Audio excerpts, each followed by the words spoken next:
오늘은 연구할 코드 유니티 4차시입니다. 먼저 지난 차시 과제를 풀이해드리고 오늘 UI에 대해서 조금 더 깊이 배워보도록 하겠습니다. 먼저 지난 차시 과제 풀이입니다. 지난 차시 과제 풀이는 스페이스로 계속 복제품을 양산하다 서로가 맞닿게 되면 씬을 이동하고 이 씬에서 얼마만큼의 복제품이 생성되었는지 확인을 시켜주는 것입니다. 그럼 페이스를 눌러 복제를 하는 코드로 오셔서 마이 오브젝트를 불러오시고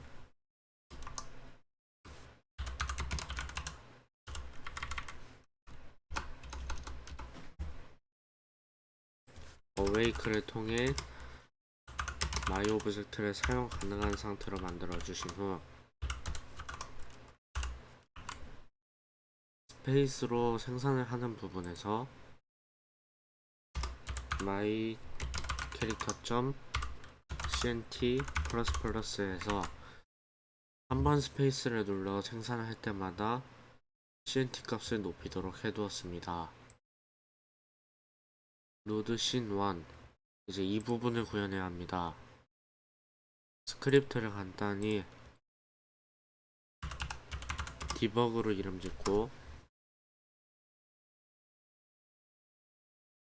이 또한 마이 오브젝트를 가져오신 후 쓸 수 있게 만들고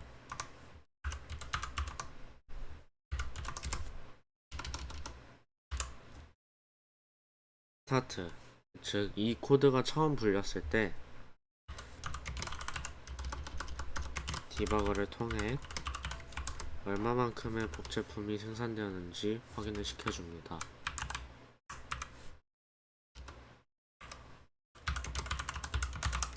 이렇게 넣어주면 되겠죠.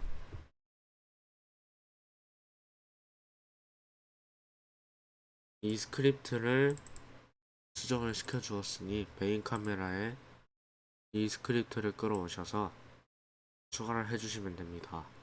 그리고 다시 테스트 씬으로 돌아와서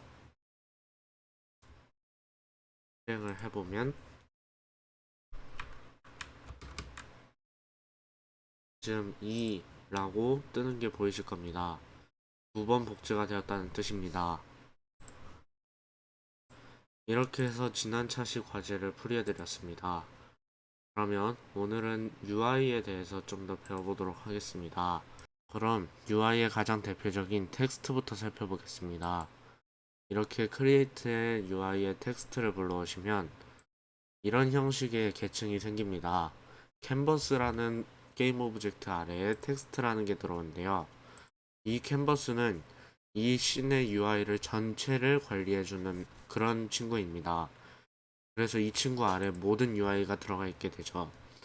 그리고 UI는 이걸 이렇게 줄여보시면 큰 창이 하나 새로 생깁니다.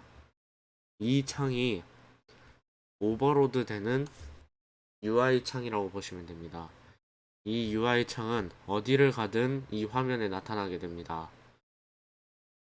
오브젝트가 이쪽 위치에 있을 때도 또한 이쪽 위치에 있을 때도 이 UI는 카메라에 항상 떠 있게 됩니다.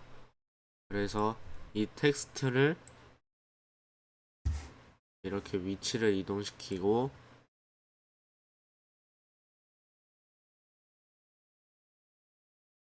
내용을 바꾸면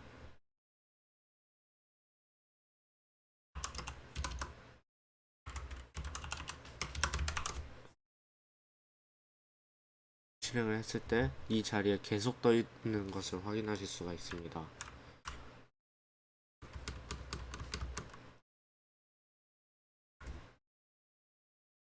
이러한 텍스트는 글꼴도 바꿀 수 있습니다. 글꼴은 자신이 원하는 글꼴을 에셋 이 안으로 불러와서 그것을 그대로 이 부분에 넣어주시면 됩니다.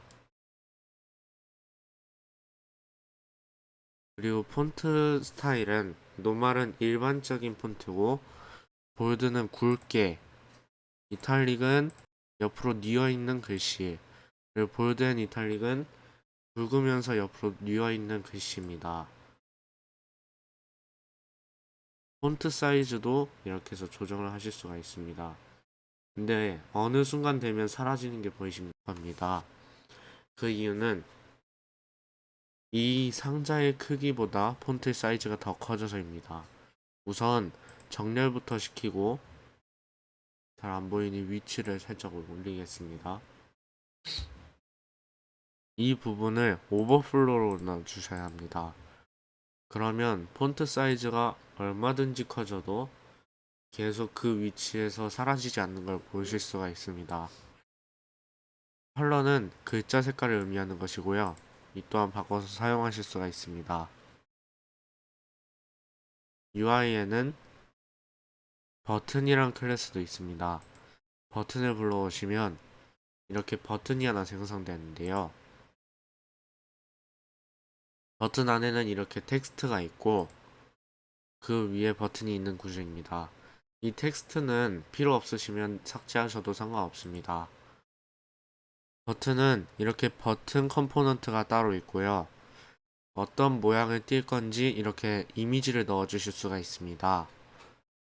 그리고 이 버튼 컴포넌트를 통해서 클릭이 되었을 때 어떠한 과정을 실행할 것인지 그것을 우리가 정할 수 있습니다. 하나 간단하게 해보겠습니다. C# 스크립트를 버튼으로 만들어서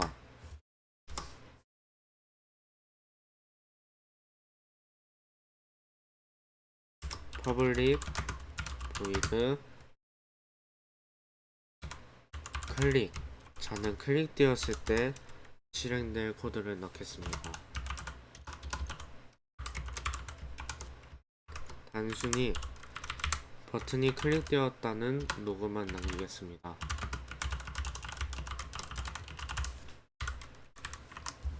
이렇게 하고 이 코드를 버튼에 넣어 주셔야 합니다.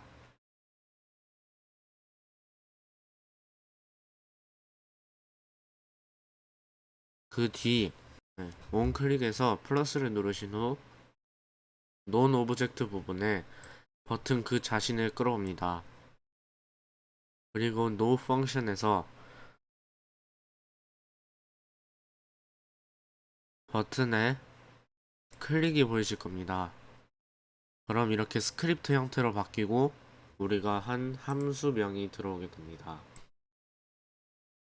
그러면 이 버튼이 클릭되었을 때 디버그에 버튼이 클릭되었습니다 라는 로그가 뜰 겁니다. 실행을 해보겠습니다. 이렇게 누를 때마다 한 번씩 나오는 걸 확인하실 수가 있습니다.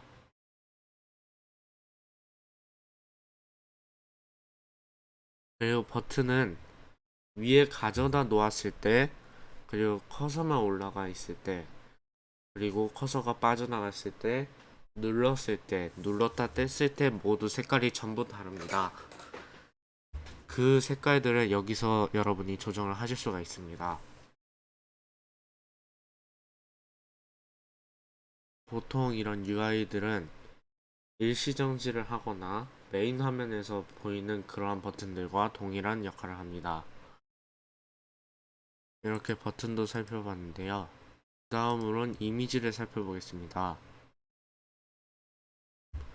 이미지는 단순히 이미지를 표시할 수 있는 상자로 이 크기를 여러분이 늘리고 줄임으로써 그 캔버스의 크기가 넓어지게 됩니다. 이 부분에 non 스프라이트에 여러분이 넣고 싶은 이미지를 가져다 놓으시면 그게 이 부분에 뜨게 될 겁니다. 다음으론 스크롤바입니다. 스크롤바는 이런 식으로 생겼으며 말 그대로 스크롤을 할 수 있는 바입니다. 이 바를 통해서 보통 HP바 같은 걸 구현을 하게 되죠. HP바는 이미지를 통해 구현하는 방법도 있는데 이건 이따가 코드를 만질 때 알려드리도록 하겠습니다. 마지막으로 패널입니다. 패널은 이렇게 UI 전체를 덮는 화면을 말하는데요. 이렇게 될 경우 뒤에 있는 오브젝트들도 상호작용이 불가해집니다. 그리고 패널은 하나의 캔버스 같은 역할을 해서 이 속에 이미지나 버튼들을 넣어서 배치를 할 수가 있는데요. 여러분이 자주 보시는 일시정지 같은 화면은 패널 위에 홈으로 가는 키, 그리고 여러분의 점수, 이런 것들이 표시될 수 있도록 넣어주신 겁니다. 그래서 패널은 뒤에 있는 것들도 상호작용이 되기 위해서는 이 체크 표시를 없애주셔야 합니다. 이것도 코드에서 작동을 시킬 수가 있는데 그것도 알려드리도록 하겠습니다. 그럼 아까 썼던 버튼 코드에서 하나씩 알려드리겠습니다. 먼저 텍스트였죠. 텍스트를 가져오겠습니다. 근데 이렇게 되면 일반적인 텍스트는 불러와지지 않습니다. 그 이유는 텍스트가 코드에 포함이 되지 않았기 때문인데요. 유니티 엔진 UI를 불러오셔야 합니다. 그러면 텍스트가 이렇게 활성화가 된 걸 보실 수가 있습니다. 텍스트는 하나의 자유형처럼 사용을 할 수가 있는데요.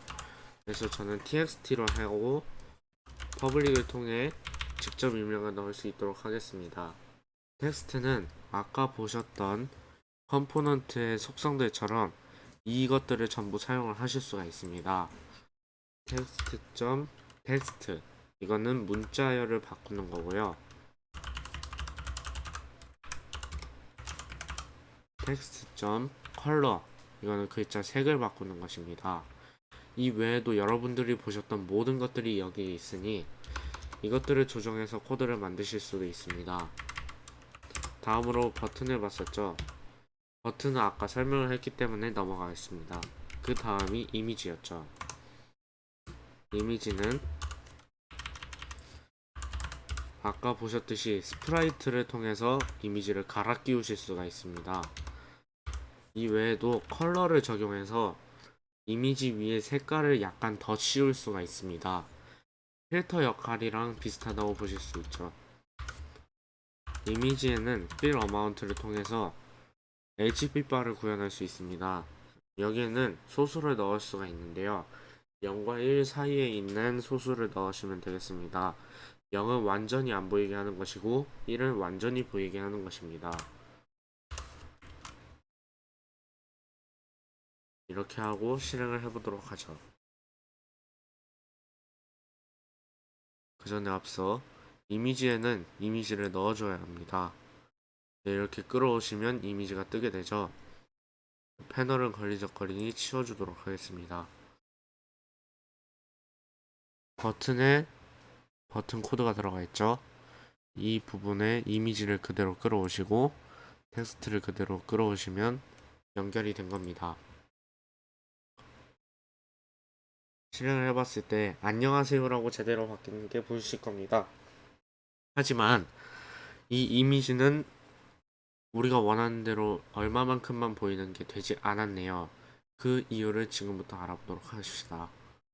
이미지는 그 종류가 있습니다. 그래서 이미지 타입이 심플이거나 슬라이스드거나 타일드거나 필드거나 이렇게 네 가지가 있는데 우리는 필드를 사용해야 합니다. 이렇게 하고 실행을 해보면 이렇게 절반만 보이는 게 보이실 겁니다. HP바를 구현하실 때는 이미지 타입을 필드로 바꾸시고 이 fill amount를 조정해서 얼마만큼 보일지를 조정하시면 되겠습니다. 지금은 이렇게 빙글빙글 돌면서 되겠지만 이것을 방법을 호라이전털, 버티컬 이 둘 중에 하나로 선택을 하시면 호라이전털은 옆으로만 이렇게 되고 버티컬은 위아래로만 되게 됩니다. 이것들을 조정해서 옆에 만화바를 세울 수도 있고 위에 HP바를 만들 수도 있겠죠. 그런 식으로 잘 활용을 하시면 되는 부분입니다. 이미지까지 보았고 그 다음은 스크롤바를 보도록 하겠습니다. 스크롤바는 사용자가 조정을 하기 때문에 그 값을 불러와서 사용하는 것이 일반적입니다. 스크롤바 하고 scbar.value 이 값을 여러분이 조정을 하시면 저 스크롤바의 위치가 바뀌기도 하고 이거를 그냥 이렇게 불러와서 쓰시면 현재 값이 얼마인지를 가져오기도 합니다. 마지막은 패널이었죠. 근데 패널로 불러오기보다는 게임 오브젝트로 불러오는 게 일반적입니다. 게임 오브젝트로 불러와서 set active를 false로 해주면 지금과 같이 이 체크박스가 체크가 안 된 상태가 될 것이고요. true로 해주면 이 체크박스가 표시가 된 상태가 될 것입니다. 그리고 이 패널 또한 색깔을 변경하실 수가 있습니다. 이것들 또한 여러분들이 자유롭게 조정을 하셔서 사용하시면 되겠습니다. UI도 알아봤으니 이제는 가장 중요한 걸 알아보도록 합시다. 바로 빌드입니다. 빌드는 어플리케이션으로 만들어주는 과정입니다. 네, 여러분들이 어떤 플랫폼에서 빌드를 하실지는 이 옆에 있는 것들을 통해서 지정을 해주시면 됩니다. 저는 간단하게 PC로 하겠습니다. 그리고 윈도우스로 해줄 거고요. x86으로 하면 32비트 형태로 들어가게 되고 x86 64로 하면 64비트로 들어가게 됩니다. 저는 간단히 86으로 하고 빌드를 해보겠습니다. 빌드를 하실 때는 어디에 저장할지가 나오게 됩니다. 저는 단순히 여기에 폴더를 하나 더 만들어서 이곳에 빌드를 해보도록 하겠습니다.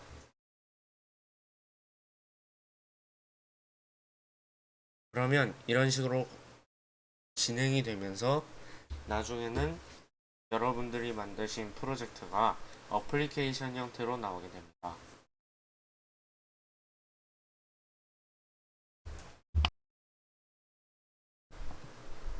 이 과정은 현재 되게 간단한 앱이라서 빨리 끝난 것이지 무거운 앱의 경우 긴 경우에는 10분도 걸리기도 합니다.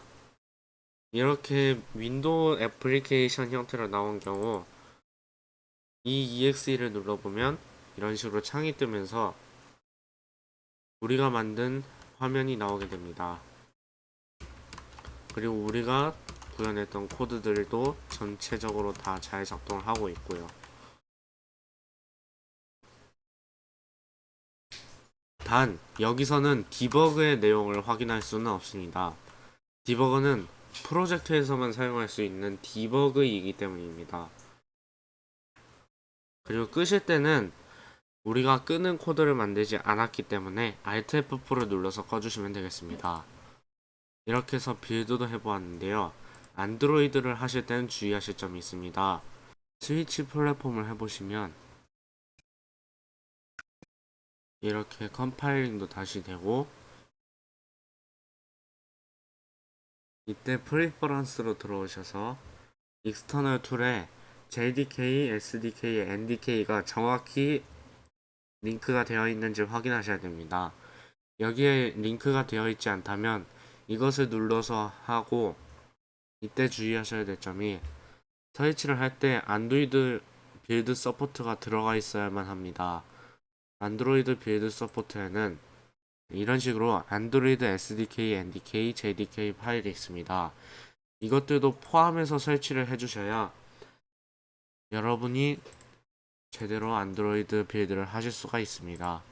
그러면 여러분들은 우리가 지금까지 만들었던 이 형태의 프로젝트에 일시정지 버튼을 추가하고 일시정지 버튼을 누르면 패널이 활성화되면서 그 속에 있는 버튼 하나를 띄우고 그 버튼은 눌렀을 때 바로 1번 씬으로 연결이 되도록 해놓으시기 바랍니다. 오늘 수업은 여기까지입니다.